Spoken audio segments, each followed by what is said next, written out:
시간이 되었으므로 2023년 8월 15일 화요일 아침 예배를 시작하겠습니다. 주의 기도로 시작합니다. 하늘에 계신 우리 아버지여, 이름이 거룩히 여김을 받으시오며 나라가 임하옵시며 뜻이 하늘에서 이루어진 것 같이 땅에서도 이루어지이다. 오늘날 우리에게 일용할 양식을 주옵시고 우리가 우리에게 죄 지은 자를 사하여 준 것 같이 우리의 죄를 사하여 주시옵고 우리를 시험에 들게 하지 마시옵고 다만 악에서 구하옵소서. 나라와 권세와 영광이 아버지께 영원히 있사옵나이다. 아멘. 거룩하시고 자비로우신 하나님 아버지, 오늘 하루를 말씀으로 예배로 열 수 있도록 허락하여 주신 은혜 감사합니다. 오늘은 8월 15일 공휴일인데 하나님 죄짓지 아니하도록 하시고 또한 시간을 알청같이 보내어서 하나님을 기쁘시게 하는 삶을 살 수 있도록 하시고 온화하고 온유한 마음을 가져서 우리가 서 있는 그 자리에서 예수 그리스도의 향기를 발할 수 있도록 우리의 심령을 주관하여 주시옵소서. 하나님, 심신이 연약한 우리 지체들에게 찾아가 주셔서 영육의 강건함을 지켜주시고 저들이 자신의 마음과 몸을 잘 다스리면서 너무 무리하지 않고 세상의 것에 너무 탐심을 갖지 않고 하나님의 영광을 위하여서 은혜롭고 건강하고 온화한 것들만을 추구하며 나아갈 수 있도록 주여 도와주시옵소서. 모든 것을 주님께 의탁하옵고 예수 그리스도 이름 받들어 감사하며 기도드렸사옵나이다. 아멘. 하나님 말씀 아모스 2장 1절에서 8절 말씀입니다. 구약성경 제성경으로 1275쪽입니다. 아모스 2장 1절에서 8절. 여호와께서 이와 같이 말씀하시되 모압의 서너 가지 죄로 말미암아 내가 그 벌을 돌이키지 아니하리니 이는 그가 에돔 왕의 뼈를 불살라 죄를 만들었습니다. 내가 모압에 불을 보내리니 그리옷 궁궐들을 사르리라. 모압이 요란함과 외침과 나팔소리 중에서 죽을 것이라. 내가 그 중에서 재판장을 멸하며 지도자들을 그와 함께 죽이리라. 여호와께서 말씀하시니라. 여호와께서 이와 같이 말씀하시되 유다의 서너 가지 죄로 말미암아 내가 그 벌을 돌이키지 아니하리니 이는 그들이 여호와의 율법을 멸시하며 그 율례를 지키지 아니하고 그의 조상들이 따라가던 거짓 것에 미혹되었습니다. 내가 유다에 불을 보내리니 이스라엘의 궁궐들을 사르리라.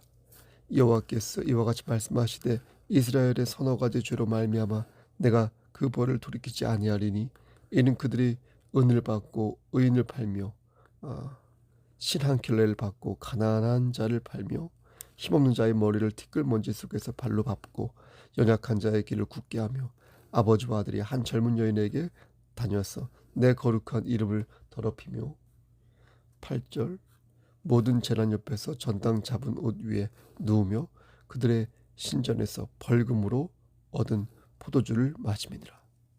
아멘. 하나님 이 말씀을 들어 사용하여 주시옵소서. 예수님의 이름으로 기도하였습니다. 아멘.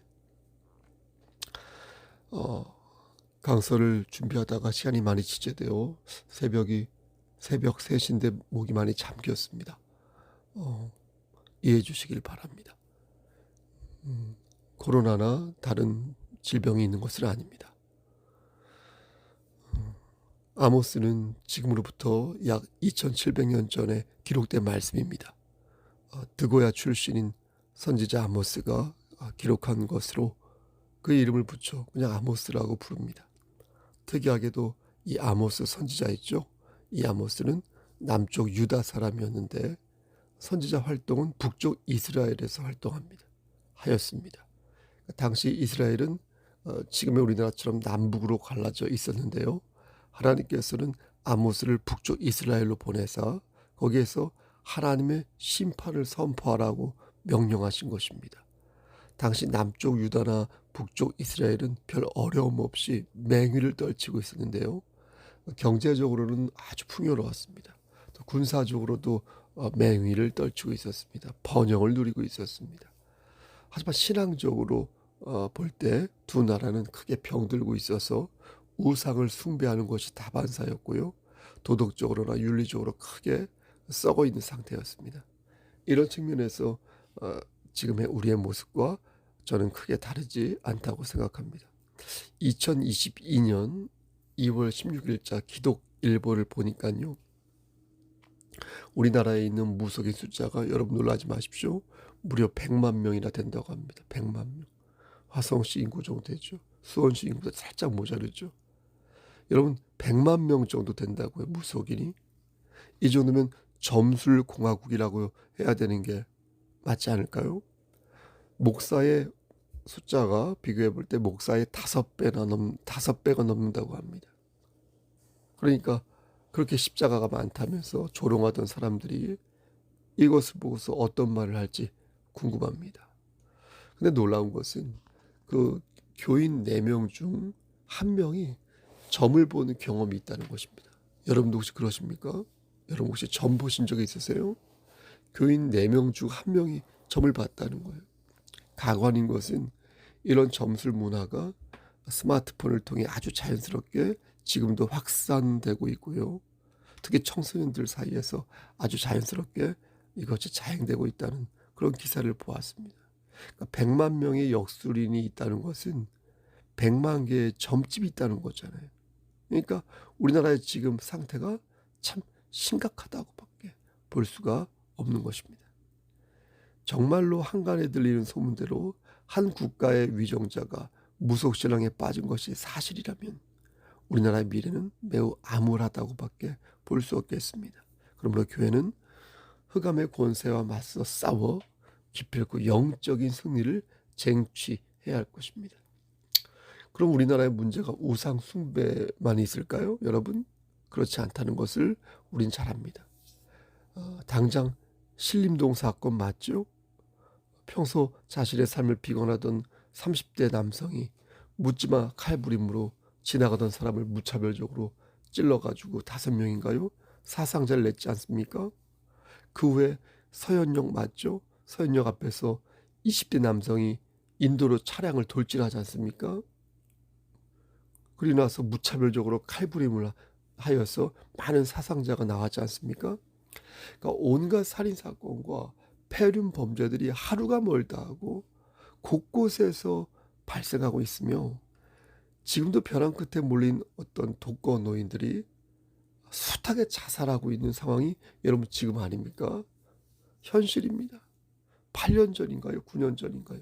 독거 노인이 자신의 시신을 이렇게 수습하는데 쓰라면서 국밥 한 그릇 하라는 편지와 함께 10,000원짜리 10장을 남기고서 이렇게 목숨을 끊은 사건이 있지 않습니까?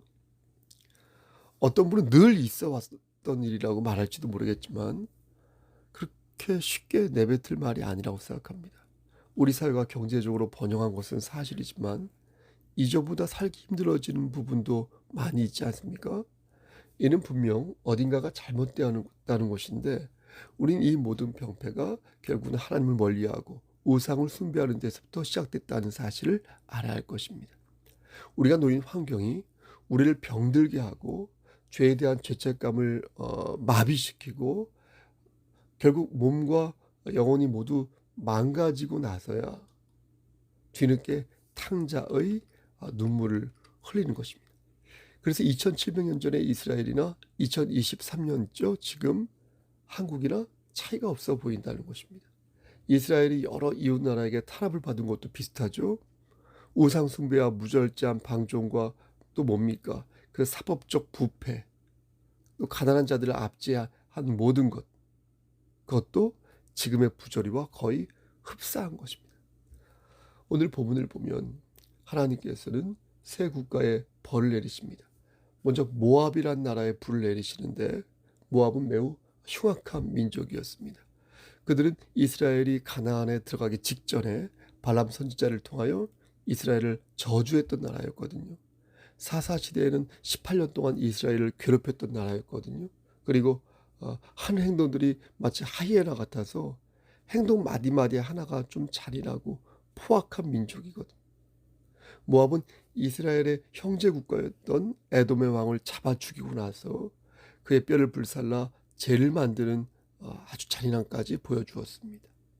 왕의 시체를 불살랐다는 것은요, 최악의 모독을 안기는 것 아니겠습니까? 이로써 이것은 잔인무도한 국가와 왕만이 하는 행위였다는 것입니다. 그런데 하나님께서는 이런 모압을 심판하시겠다고 말씀하신 것입니다. 2절 말씀 보니까 요란함과 외침과 나팔 소리 중에서 죽을 것이라고 말씀하는데, 이는 적군의 침략으로 모압이 순식간에 초토화될 것이라는 것을 뜻하는 것입니다. 두 번째로 유다입니다. 유다. 남쪽 유다의 죄는 조상들이 지은 죄를 반복하여 지은 죄로 바꿔 표현하면 켜켜이 쌓인 죄가 되겠습니다. 아모스 선지자 당시 유다 왕은 우시아였거든요. 근데 우시아는 하나님 보시기에 정직한 왕이었지 않습니까? 근데 한 가지 잘못을 범한 것입니다. 여러분, 그것이 무엇입니까? 기억나십니까? 우시아가 무슨 잘못 저질렀어요? 산당을 제거하지 않은 것이었습니다. 우시아는 이로 인해서 강성해지지만 동시에 교만함에 빠지게 됩니다. 자꾸 목이 뻣뻣해지기 시작하고 마음이 교만해져서 결국 제사장의 권위까지 빼앗고 말았습니다. 그렇게 해서 여호와의 전에 들어가 향단에 분향하려다가 그만 문둥병에 걸리고 말았습니다. 이러한 잘못이 한 번이면 좋겠는데 우시아는 계속해서 잘못을 저질렀습니다. 계속해서 교만하였고 계속해서 거짓된 것에 미혹을 당했습니다. 그리고 종교적 순결을 상실한 유다는 BC 586년에 바벨론에 의해 멸망당하고 만 것입니다. 저는 유다를 생각할 때마다 우리나라를 떠올립니다. 우리나라는 북한보다 잘 살지 않습니까? 비록 자주국방의 힘은 떨어지지만 미국과 여러 국방들의 지원을 받아 그 콧대가 하늘 높은 줄 모릅니다. 사회 곳곳은 어떻습니까? 쾌락으로 도배되어 있어요. 국민의 의식 속에는 어떻습니까? 이미 하나님이 지워졌어요. 교회는 세속화되었고 그 어떤 때보다 큰 권력을 가지고 있지만 결코 그 힘을 발휘하지 못하고 있는 상황입니다. 사람들은 하나님을 의지하기보다 교회라는 곳을 그냥 다만 이렇게 출석하고 있어 보입니다. 겸손히 주를 의지하기보다 교만하게 주를 분석하려고 합니다. 더욱더 안타까운 것은 한국의 주일학교 어린이들이 이러한 잘못을 따라하고 있다는 겁니다. 많은 기성교회들이 이러한 잘못을 따라하고 있다는 겁니다. 우시아 왕이 여호와의 율법을 멸시하고 조상들이 따라갔던 거짓 것에 미혹되었던 것처럼 이 땅의 후손들도 그 전철을 밟으며 심판의 길로 빠져들고 있다는 것입니다. 사랑하는 성도 여러분, 우리는 그러지 말아야겠습니다. 진리를 소화하는데 비겁해서는 아니 되겠습니다. 진리를 전파하는데 게을리해서는 아니 되겠습니다. 시편 119편 105절에서 주님은 이렇게 말씀하십니다. 주의 말씀은 내 발의 등이요 내 길의 빛이라. 아멘. 여러분, 우리가 어떻게 우리의 삶을 모두 책임질 수 있겠습니까? 여러분, 우리가 어떻게 우리의 자녀들의 삶을, 남편의, 아내의 삶을 모두 책임질 수 있겠습니까? 우리가 어떻게 그들이 생각하고 있는 것을 모두 알아차릴 수 있겠습니까? 하나님과의 인격적인 관계를 구축하지 않는 한, 하나님과 인격적인 관계를 구축하지 않는 한 우리는 결코 승리자가 될 수 없습니다.